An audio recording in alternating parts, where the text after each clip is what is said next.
Bestie अर्थशास्त्र chapter number 2 उपभोक्ता व्यवहार का सिद्धांत और वीडियो नंबर 11 है। आज के टॉपिक में हम पढ़ेंगे मांग में परिवर्तन।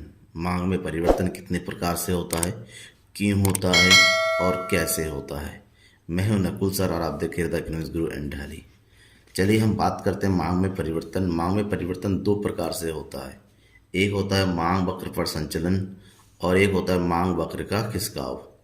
मांग वक्र का संचलन तब होता है जब अन्य कारक अगर स्थिर रहे और केवल कीमत में परिवर्तन होता है। और जब कीमत में परिवर्तन होता है मांग वक्र अब एक ही वक्र पर ऊपर नीचे होता रहता है, जिसे मांग का विस्तार या मांग का संकुचन कहते हैं। या तो विस्तार होगा या तो मांग का संकुचन होगा, यानी कि दो प्रकार से परिवर्तन होता है। दूसरा है मांग का खिसकाव। मांग का खिसकाव कीमत स्थिर रहता है, कीमत के अलावा अन्य कारकों में परिवर्तन के अन्य कारकों जैसे उपभोक्ता की आय, उपभोक्ता की रुचि, फैशन, ठीक है ना, या फिर संबंधित वस्तु की कीमतें, ऐसे परिवर्तनों के कारण जब मांग वक्र अपने स्थान से खिसककर ऊपर और नीचे या दाएं या बाएं चला जाता है तो इस स्थिति को मांग का खिसकाव कहते हैं। और इसमें दो प्रकार से परिवर्तन होता है, एक होता है मांग में कमी, दूसरा होता है मांग में वृद्धि। अब इन दोनों को डिटेल से पढ़ना है हमें। सबसे पहले हम पढ़ेंगे मांग वक्र का संचलन। क्या होता है मांग वक्र पर संचलन? जब मांग में परिवर्तन केवल कीमत में परिवर्तन के कारण होता है तब यह परिवर्तन एक ही मांग वक्र पर घटित होता है। मतलब अगर वस्तु की केवल कीमत में परिवर्तन होने से, चाहे कीमत में वृद्धि हो चाहे कीमत में कमी हो, ऐसे में वस्तु की मांग में भी परिवर्तन होता है। जब मांग में परिवर्तन केवल कीमत के कारण होता है तो मांग वक्र जो होता है एक ही वक्र पर जो है ऊपर नीचे होता रहता है। ठीक है, इसमें दो प्रकार से परिवर्तन होता है। सबसे पहला है मांग का विस्तार, एक्सटेंशन ऑफ डिमांड। मांग में विस्तार यानी कि जब अन्य बातों के समान रहने पर वस्तु की कीमत में कमी होने से वस्तु की अधिक मात्रा खरीदी जाती है। बस आपको पता है वस्तु की कीमत कम होने पर वस्तु की मात्रा अधिक खरीदी जाएगी। तो ऐसी स्थिति में मांग वक्र दाएं या नीचे की ओर स्थानांतरित होता है, यानी कि जहां पर होता है वो अपनी जगह से स्थानांतरित होकर नीचे चला जाता है, दाएं ओर चला जाता है। इस स्थिति को मांग का विस्तार कहते हैं। एग्जाम्पल लेंगे, अगर किसी वस्तु की कीमत पहले 5 थी और मांगी जा रही थी उसकी 10 मात्रा। अब वस्तु की कीमत घट के कितनी हो गई? 3। जब वस्तु की कीमत 3 हो गई तो उसकी मात्रा बढ़ जाएगी, तो कितनी मांगी जा रही है? 20। ऐसे में जब मांग वक्र होता है, जब पहले कीमत 5 और मांग की मात्रा कितनी थी? 10, तो वस्तु की कीमत है 5 और मांगी जा रही है 10 मात्रा, यानी कि ये वाला पॉइंट। ठीक है ना। तो पहले उसके बाद वस्तु की कीमत कितनी हुई घट के? 3 और मांगी जा रही है 20 यूनिट, ये वाला पॉइंट। तो मांग वक्र बनाइए, ये हो जाएगा आपका, यानी कि ए बी। पहले ए यूनिट पर डिमांड होता था, अब कीमत घटने के कारण इसकी कीमत क्या होगी? मांग वक्र नीचे की ओर शिफ्ट हो गया, यहाँ पर आ गया। तो ऐसी स्थिति में कीमत घटने के कारण मांग में वृद्धि होता है, तो मांग अपने स्थान पर ही एक ही वक्र पर नीचे की ओर संचलित होता बढ़ जाता है। इसे मांग वक्र का संचलन या मांग का विस्तार कहते हैं। ठीक है ना। दूसरा होता है मांग का संकुचन। मांग का संकुचन क्या होता है? अन्य बातों के समान रहने पर जब वस्तु की कीमत अधिक हो जाने पर वस्तु की कम मात्रा खरीदी जाती है, यानी कि यहाँ पर पहले में वस्तु में वृद्धि हो रही, वो कीमत में कमी हो रही थी, अब यहाँ पर कीमत में क्या हो रही? वृद्धि हो रही। जब कीमत में वृद्धि होगी तो उस वस्तु की मात्रा कम खरीदी जाएगी। ऐसे मांग वक्र बाएं या ऊपर की ओर स्थानांतरित होता है। ठीक है ना। इस स्थिति को मांग का संकुचन कहते हैं। जैसे पहले कीमत थी 3 और बढ़ के हो गई 5। मांग की मात्रा जब 3 पे 20 और कीमत बढ़ गई तो मांग की मात्रा घट गई। ठीक है ना। पहले कीमत कितनी थी? है 3, मांगी जा रही है, ठीक है ना, ये हो गया। अब कीमत बढ़ के हो गई 5 तो मांगी जा रही है 10 यूनिट। ठीक है ना, ये हो गया बी। ठीक है ना, ये हो गया मांग वक्र। यानी कि अगर हमारा कीमत में वृद्धि हो, ठीक है ना, तो मांग में क्या होती है? कमी होती है। ऐसे में मांग वक्र पर संचलन जो है ऊपर की होता है, जिसे संकुचन कहेंगे, यानी कि मांग हमारी घट जाएगी। ठीक है ना, दैट इज क्यू, और ये हो गया Q1, दिस इज P, और ये हो गया हमारा P1। ठीक है ना, ये स्थिति होती है परिवर्तन की। दूसरा है मांग वक्र का खिसकाव। खिसकाव क्या, कीमत को छोड़ के अन्य कारक, यानी कि जब किसी वस्तु की मांग में कीमत के अतिरिक्त अन्य तत्वों जैसे आय है, फैशन है आदि में परिवर्तन होने से परिवर्तन होता है, उसे मांग वक्र में जो परिवर्तन आता है उसे मांग वक्र का खिसकाव कहते हैं।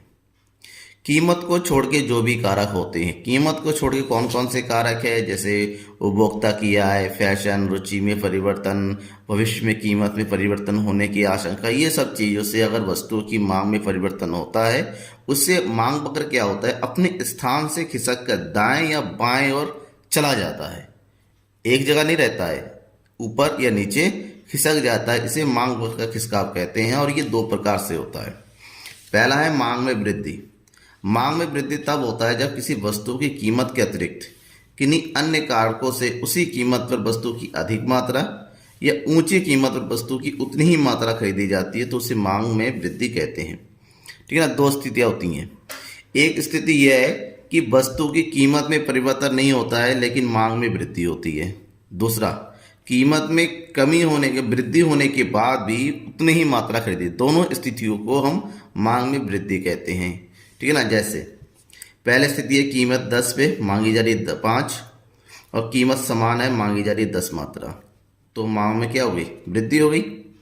दूसरा, कीमत 5 है तो मांगी जा रही है 10, और कीमत बढ़ के 10 हो गई, जबकि हमारी मांग घटनी चाहिए लेकिन मांग उतने ही है, तो यहाँ पर भी हम कहेंगे मांग में वृद्धि हुई है।